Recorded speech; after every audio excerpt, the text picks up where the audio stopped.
WhatsApp Inspirasi Sabda Gereja Kristus Raja Paroki Baciro.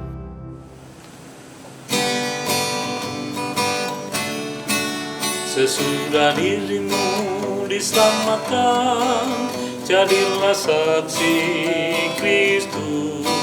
Cahaya hatimu jadi terang, jadilah saksi Kristus.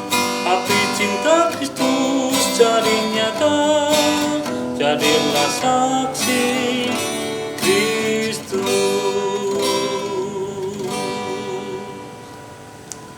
Saudara dikasih Tuhan, kita bertemu kembali dalam Inspirasi Sabda Gereja Kristus Raja Baciro. Hari ini Sabtu 29 Mei 2021. Berkah dalam. Hari ini kita akan bersama-sama merenungkan sabda Tuhan dari Injil Markus bab 11 ayat 27 sampai dengan 33. Mari kita simak bersama-sama. Beberapa waktu sesudah mengusir para pedagang dari halaman Bait Allah, Yesus dan murid-muridnya tiba kembali di Yerusalem. Ketika Yesus sedang berjalan-jalan di halaman Bait Allah, datanglah kepadanya imam-imam kepala, ahli-ahli Taurat, dan tua-tua.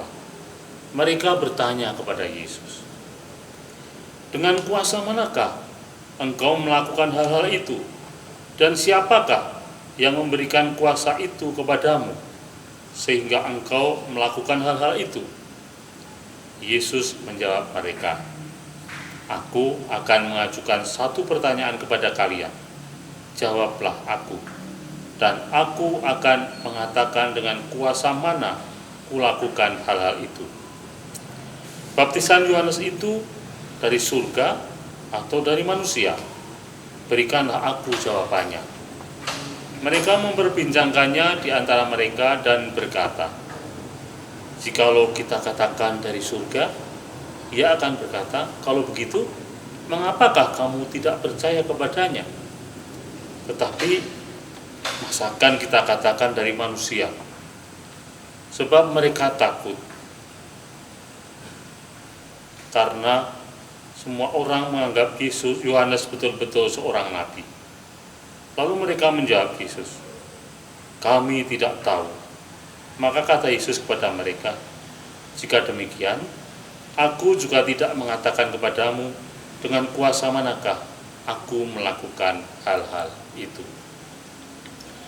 Saudara yang kasih Tuhan, hari ini kita mendengarkan bagaimana Tuhan Yesus dengan kecerdasannya, dengan kemampuannya membaca hati dan pikiran para ahli-ahli Taurat dan tua-tua, mampu membuat mereka kebingungan untuk melanjutkan pertanyaan yang sedianya ingin menjebak Yesus tentang dari mana kuasa yang diberikan ketika Yesus mengusir orang-orang yang berdagang di Bait Allah.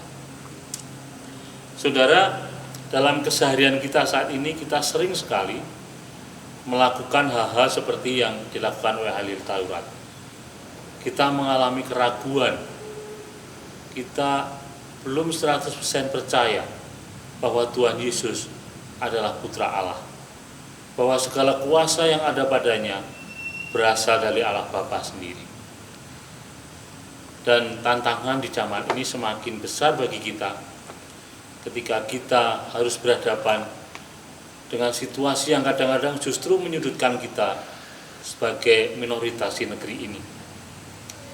Tetapi satu-satunya senjata yang bisa kita gunakan untuk menepis keraguan dan kadang-kadang juga kecemasan, ketakutan kita menghadapi situasi dan kondisi saat ini adalah dengan percaya sepenuhnya bahwa Yesus adalah Mesias, bahwa Yesus adalah Putra Allah yang hidup.